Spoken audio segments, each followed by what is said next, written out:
Well, Dr. Meeker, I love, love, love your book, Strong Fathers, Strong Daughters. And you begin the book by saying in September 1979, your father said something to you that really meant a lot to you. What was it that you overheard?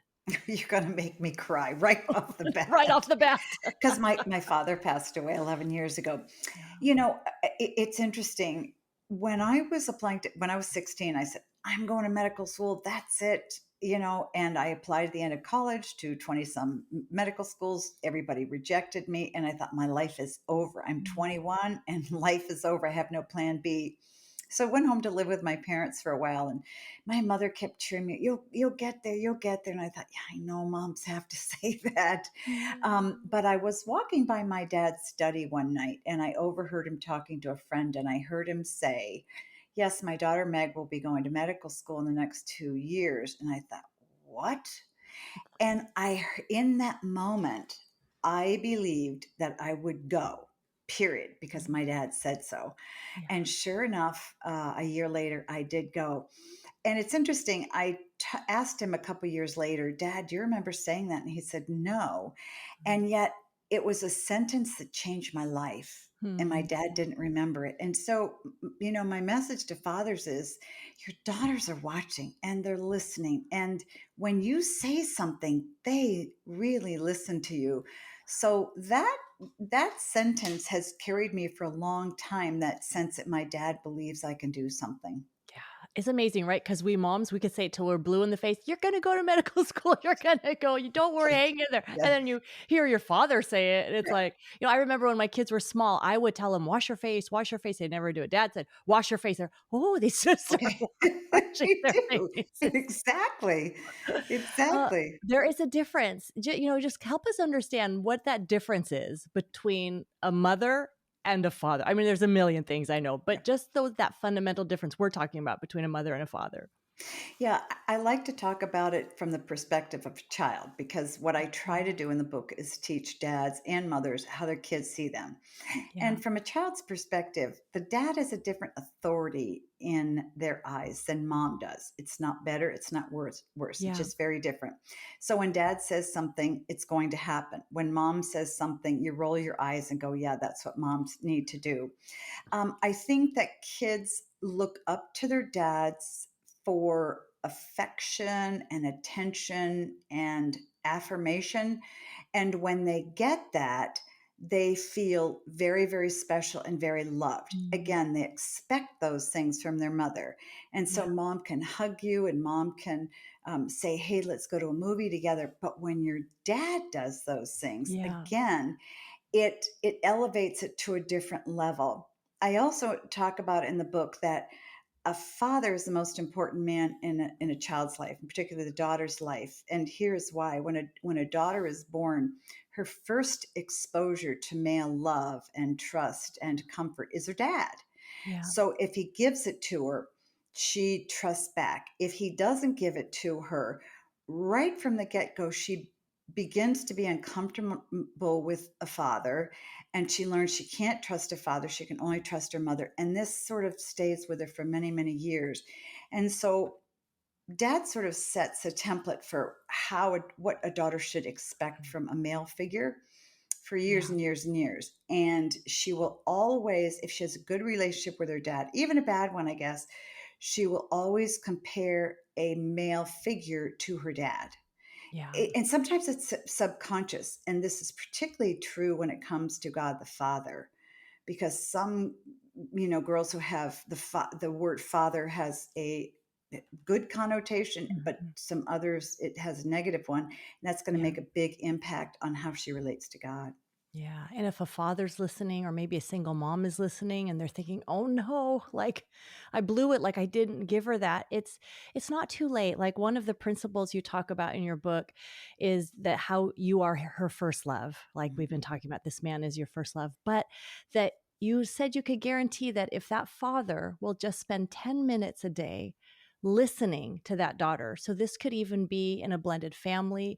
This Mhm. could be, but if you will purposefully say, "I'm going to spend 10 minutes, I'm going to listen to you." What kind of repair happens when something like that happens? Well, tremendous amount of repair, because spending 10 minutes with your daughter may seem like nothing to you, but to her, it means my dad stopped. He Mm, looked at me. He's interested in what I have to say. So I'm important.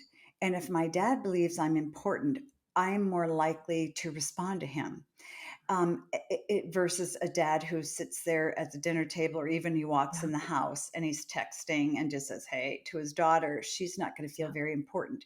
So when you're trying to reconcile with a daughter, it's very critical at the beginning that you let her know you believe she's important and she's important in your life.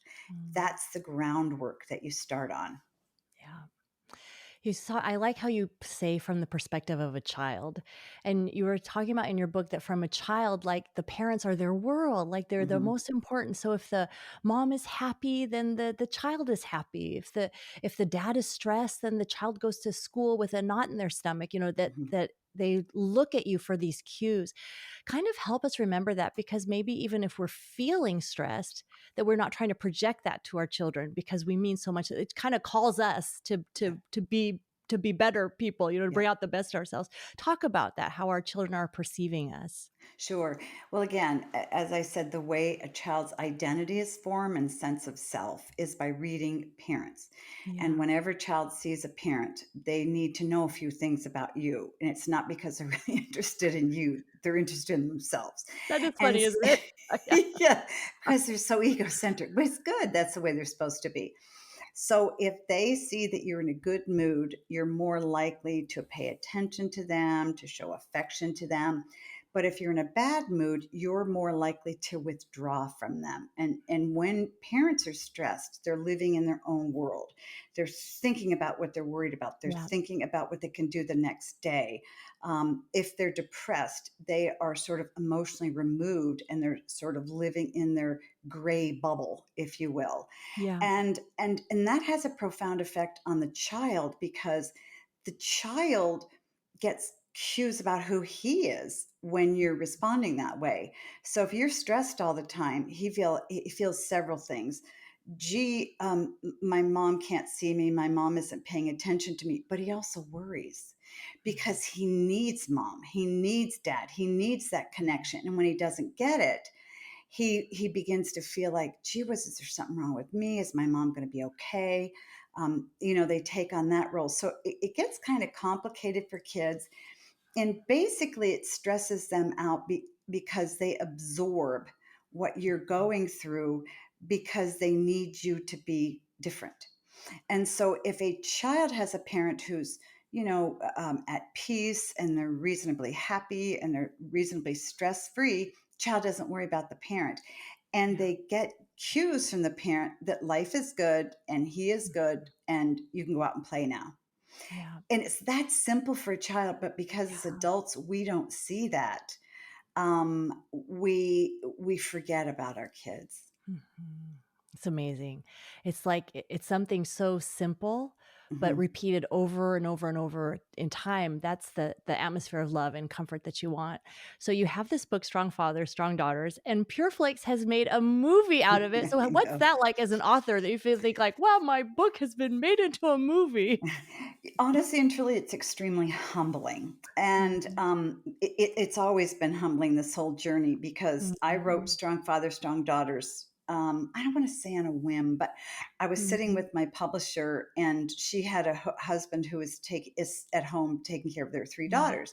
And I Yeah. said, "Well, I have three daughters, and my husband stayed home and took care of them while I was doing my residency training, and then I stayed home and he did." Mhm. And I said, dads have such a profound influence and a positive influence on the kids that mothers don't have, and they seem to take more time with them. They seem to play with them more, which they do. And then mothers get really Yeah. mad because they're Yeah. not doing it. They're playing with the kids, which is actually very good for the kids. Where's the So laundry? Yeah. where's the laundry? And also I was seeing dads so bashed in movies in our culture. And I thought Yeah. that's not okay because they have a profound Mhm. influence on Yeah. daughters. So I wrote a book with the purpose of showing dads in a positive light. I wanted to write about the things they did well. Yeah. without criticizing them. Here's a dad who did this well, and here's a dad who did this well, to inspire fathers to have confidence in the relationships with their daughters. You Yeah. can't believe how many dads feel insecure in the relationships with their daughters.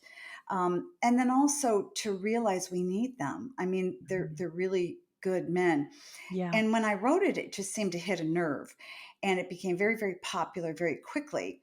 And it's kind of an evergreen book because, new fathers are coming along all the time. So PureFlix came to my publisher, which, by the way, PureFlix is a Christian company. My publisher is not. And they came, but the book is biblically based. And Yeah. my deal with my publisher is, okay, I'll write you a secular book, but it has to be biblically based, and I get to write a chapter on faith every book. And they said, okay. So Yeah. PureFlix bought the rights, and I was a little nervous because I thought, are they going to capture the tone and the purpose of my book? And are they going to do it justice? Yeah. And is it going to be cheesy?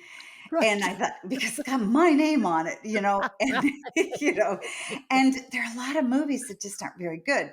And Yeah. so what people don't realize is I don't own my book and I don't own the movie. Mhm. I get royalties from the book, but PureFlix contracted with my publisher. So, but my name's all over it. So it's kind of Yes. an odd situation. Right. Like, it's, Yeah. you're just hoping beyond hope that they do it Yes. justice.